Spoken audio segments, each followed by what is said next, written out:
আসসালামু আলাইকুম, সবাইকে স্বাগতম জানাচ্ছি তারেক একাডেমিতে। আমি তারেক আছি আপনাদের সাথে। আজকে আমরা দেখব কিভাবে পেন ড্রাইভে নিজের ছবিকে আইকন হিসেবে সেট করা যায়। আমাদের এখানে একটি পেন ড্রাইভ আছে, আমি পেন ড্রাইভটিকে খুলে ফেলছি।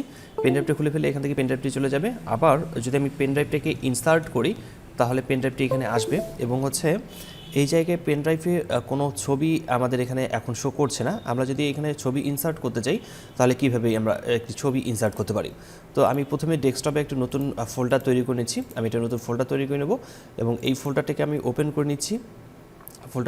ওপেন করে নিচ্ছি এবং আমাদের ডেস্কটপে থাকা একটা ছবিকে আমি এই ফোল্ডারের মধ্যে নিয়ে আসবো। কপি করে এই ফোল্ডারে নিয়ে আসছি, পেস্ট করে নিলাম।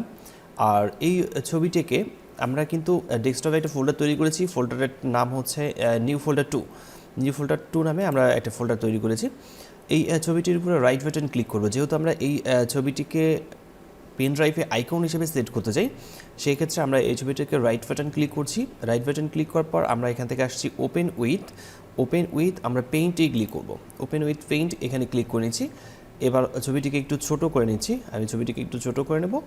এরপর এখান থেকে সিলেক্টে ক্লিক করার পর রেক্ট্যাঙ্গুলার সিলেকশনে ক্লিক করে আমরা যতটুকু এরিয়া ছবিটা রাখতে চাই ঠিক ততটুকু জায়গা আমরা এখান থেকে সিলেক্ট করে নেব।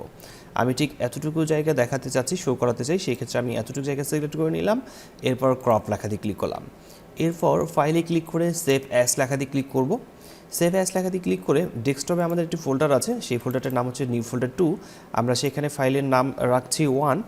এরপর আমরা ফাইলের সেভ অ্যাজ টাইপ এখানে ক্লিক করে আমরা এখানে 24 বিট ম্যাপ এখানে সিলেক্ট করে নিচ্ছি। সিলেক্ট করে নেওয়ার পর সেভ লেখাতে ক্লিক করব। সেভ লেখাতে ক্লিক করে এই ডায়লগ বক্সটা এখান থেকে আমরা ক্লোজ করে দিচ্ছি। ক্লোজ করে দেওয়ার পর আমরা দেখতে পাচ্ছি আমাদের নিউ ফোল্ডার 2-এ এই ফোল্ডারের ভিতরে আমাদের 1 নামে একটি ছবি চলে আসছে। এরপর আমাদের এই ছবিটির দরকার নেই, আমরা এই ছবিটিকে ডিলিট করে দিচ্ছি এখান থেকে। এরপর আমরা নোটপ্যাড ওপেন করব। নোটপ্যাড আমি এখান থেকে সার্চ করছি নোটপ্যাড লিখে নিচ্ছি, নোটপ্যাড ওপেন করে নিচ্ছি। নোটপ্যাডে আমরা এখানে টাইপ করব অটো রান। আমাদেরকে প্রথমের দিকে ফার্স্ট ব্র্যাকেট ব্যবহার করতে হবে। আমি ব্র্যাকেট দিচ্ছি, ব্র্যাকেট দেওয়ার পর আমরা এখানে টাইপ করছি অটো রান, ব্র্যাকেট ক্লোজ করছি, এন্টার প্রেস করব। এন্টার প্রেস করার পর আমরা এখানে লিখব আইকন ইকুয়াল টাইপ করব। ইকুয়াল টাইপ করার পর আমাদের যে ছবিটি সেভ করা আছে সেটা কী নামে সেভ করা আছে আমরা সেটা দেখি। আমাদের এখানে দেওয়া আছে 1 নামে সেভ করা আছে, আমরা টাইপ করলাম 1। এরপর ডট দিয়ে দিলাম। আমাদের এই ছবিটি হচ্ছে বিএমপি ফরম্যাট আমরা সেভ করে নেব। এরপর ফাইলে ক্লিক করছি, সেভ লেখাতে ক্লিক করব। সেভ লেখাতে ক্লিক করার পর ডেস্কটপে ক্লিক করছি। আমাদের নিউ ফোল্ডার 2-এর ভিতরে অর্থাৎ এই ফোল্ডারের ভিতরে আমরা সেভ করব। এখানে আমরা রাখছি অটো রান নামে রাখবো, অটো রান ডট, এরপর INF লিখে নিচ্ছি এবং সেভ অ্যাজ টাইপ আমরা এখানে অল ফাইল সিলেক্ট করছি। আমরা অল ফাইল সিলেক্ট করার পর সেভ লেখাতে ক্লিক করব। সেভ লেখাতে ক্লিক করলে এখানে অটো রানের একটি ডায়লগ বক্স এসেছে, আমরা এটাকে কেটে দিচ্ছি। এখন এই দুইটিকে সিলেক্ট করব। এই দুইটিকে সিলেক্ট করে নেওয়ার পর আমরা কপি করে নেব, রাইট বাটন ক্লিক করছি, কপি লেখাতে ক্লিক করে নেব।